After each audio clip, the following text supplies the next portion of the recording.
All right, guys, Coach Alex here for a video all about knee pain, some strategies we can do to mitigate our symptoms, and some of the reasons that we may be getting those symptoms in the first place. So the first thing I want us to understand about knee pain symptoms is they are simply that. Oftentimes this problem is not a problem with the knees structurally, but rather a problem with the mobility that we have through our hip or through our ankle joint. So the concept I just described is what's called upstream and downstream. And what that concept is basically if I have symptoms of knee pain, I want to work upstream from the problem. So I want to look at the hip, and I also want to work downstream from the problem. So I also want to take a look at the ankle. So when it comes to exercise selection, we want to make sure we're picking exercises that help strengthen those hips and ankles in order to keep our knees asymptomatic. As you can see here, I've selected a split squat variation, which is helping strengthen those adductors, those glutes and hamstrings, as well as those stabilizing muscles in the foot and ankle. Having practiced this movement a lot, I'm trying to stay very mindful of my position and trying to do the exercise as best as I can in order to help strengthen those muscles properly. Those of you who know me know I prefer these minimalist shoes that don't have a lot of structure to them. So as I'm performing these split squats, I'm also helping strengthen and mobilize my feet and toes so that they have that full functionality, which is helping ensure that I don't have any symptoms of knee pain. What this comes down to is basically appreciating that the knee joint itself is a very resilient joint, and it's built to be cycled millions and millions of times. So the use of our knees is not something we want to ever avoid or take away from our lives, because then we're choosing to be dysfunctional. As a modern human, we spend a lot of time in a seated position, whether that's at work or we're at home just relaxing on the couch watching some TV. We spend a lot of time in that flexed hip position, and we don't really get a lot of exposure to a deeper flex position, and a lot of us don't get much exposure to that extended position. What this leads to is a hip that doesn't have full functionality, and if a hip or ankle doesn't have full functionality, the repercussions basically go down to the knee. The reason that we get knee pain is oftentimes just not exposing our bodies to the positions that they're supposed to be in. The other way that knee pain symptoms can happen is we're exposed to a new position that we just don't have capacity for. Most commonly for the average person, they're just not spending enough time in the normal positions that a body should be able to get into. So when they're exposed to those positions every so often, they feel incredibly tight and incredibly restricted simply because the body is amazing at adapting to whatever input you give it. So the problem that a modern person faces of sitting a lot and the body adapts to that seated position, we're going to exploit that same powerful thing that the body does to get ourselves out of pain and get ourselves moving a little bit better. One of the first strategies I like using with people when dealing with knee pain is throwing on a couple of these voodoo floss bands around the knee joint. What this is going to do is apply a lot of compression to the tissues right above and below the knee. This is going to create a little bit of blood flow restriction, as well as help improve the sliding surfaces of all of our tissues. Once my bands are on, I want to get that knee joint moving as much as possible. So you'll see me get into a lunge shape here, trying to close down my knee joint as much as possible. And I also want to try and open up that knee joint as much as possible as well. And you'll see here I can also get into my calf muscles as well as my inner thigh muscles as well. Once I spend a little bit of time exploring around, trying to find what areas feel tight, I'll start to remove those bands, and you'll see how much blood flow has been restricted by the color of my leg. And once that top band comes off, my leg will start to fill up with blood again.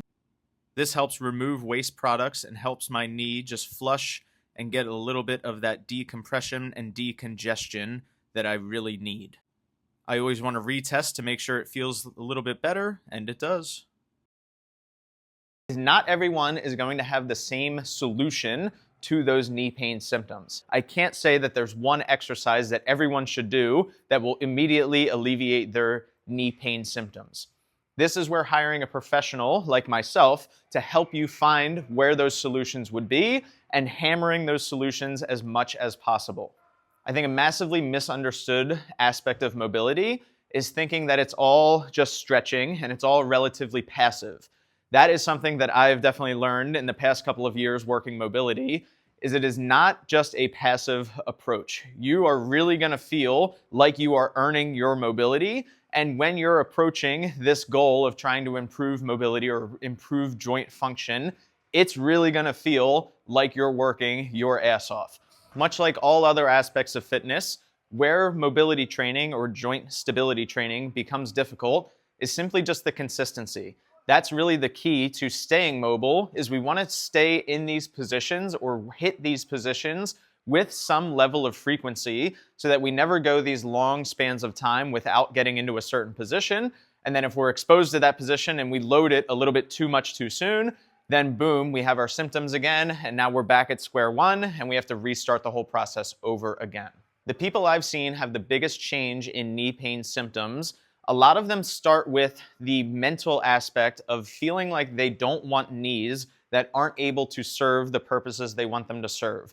These people want their bodies to be able to function when they go on vacations with families. They want to be able to walk and talk with their family members and have those connection points. They don't want to have to be stranded on the first floor and not able to have these different experiences that people with full functioning bodies really just don't even have to think about.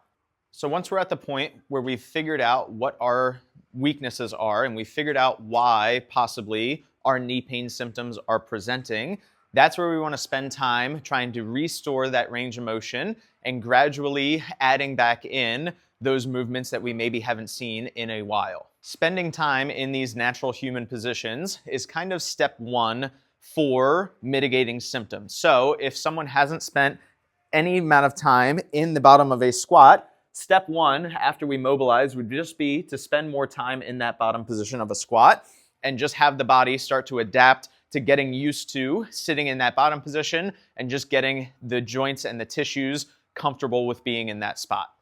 As we spend more time in those positions and our body starts to adapt a little bit, where the training comes back into play is we want to start working these positions with a better now understanding of how these positions work, both in a technical way and a movement strategy way.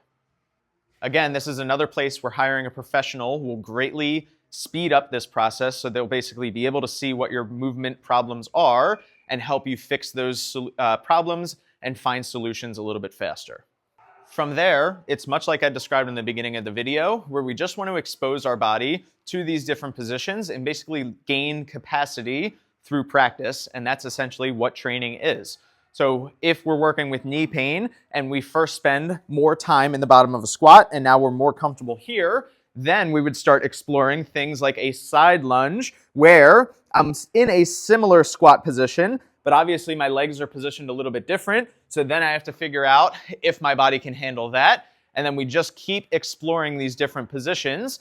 And that is basically how we do injury prevention. Injury prevention is somewhat of a real thing, but more than anything, it's basically getting your body prepared for a position that you could potentially see. For people involved in athletics, this is a pretty tough job because in athletics, we are exposed to crazy amounts of different body positions that start to push the border on what is natural and what is not. If you're watching the Olympics right now, you've probably seen some pretty crazy stuff, especially from the gymnasts. And you can see that's why a lot of them have that tape to help keep those joints structural for their performances that they're doing, because they are starting to push the boundaries on what human bodies are capable of doing. Now, although most of us are not watching this from our hotel room in Paris, we do still have many, many positions that we can expose ourselves to and gain capacity with. This is where we will start to differ on an individual level.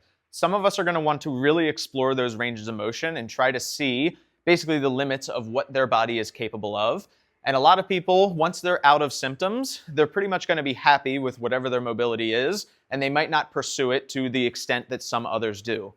That is perfectly fine.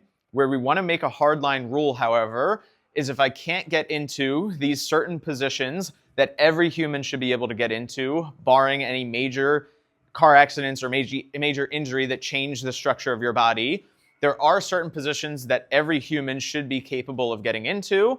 And if you're not capable of getting into that position, then that is at least potentially a cause for the symptoms that you're having.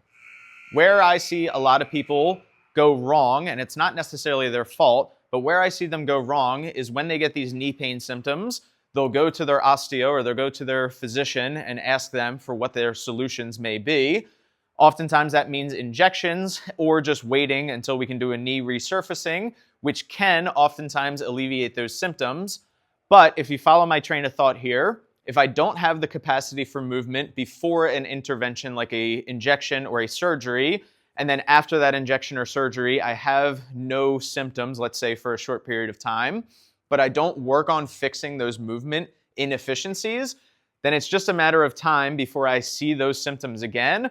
Or if I get joint replacements, I start to get symptoms in other areas of my body. I'm hopeful that as medicine advances more and more, that more people become aware of this major factor when it comes to joint pain. Now, I can't say with 100% certainty that I can find the root cause for your knee pain and find the exact solution for those knee pain symptoms. But what I can promise you is that of all the people that I've worked with, and I would include myself in this, we do not have the capacity for probably 80% of most of the movements we should be able to do. When it comes to the upper body, we should be getting our arms overhead super easily. We should be able to access our arms behind our body super easily, all without compensating through the rest of our body. Now, this does become somewhat of a hard goal to maintain all of the full functionality that a human person should have, but this is where selecting the proper training and having a good program really becomes important. If you're just selecting movements that are challenging and they get you sweating and they make you feel tired, that is excellent, oftentimes for your cardiovascular health. But if you're talking about strength and joint health and all those aspects, training the proper way cannot be replaced. Weightlifting with proper technique, spending time in these positions, there is no replacement for it. There is no magic pill. There is no therapy gun. There is no foam roller that will fix the problem of not spending time in these positions. If what I'm describing sounds a lot like your situation and you're interested and you want to work with myself, you can find me at the Strength House in Hatfield, Pennsylvania. And you can also contact me. You can leave comments below, shoot me a message on the YouTube page. I really want everyone, as many people as I can possibly help, find solutions for their knee pain, as I do feel like this is a big aspect missing from modern medicine. And I think we're doing a lot of joint replacements and injections that really aren't necessary unless we've already addressed these movement inefficiencies. If that's something you're interested in and you want to work with me, I'd be very excited to do so. So hit me up and I hope to hear from you soon.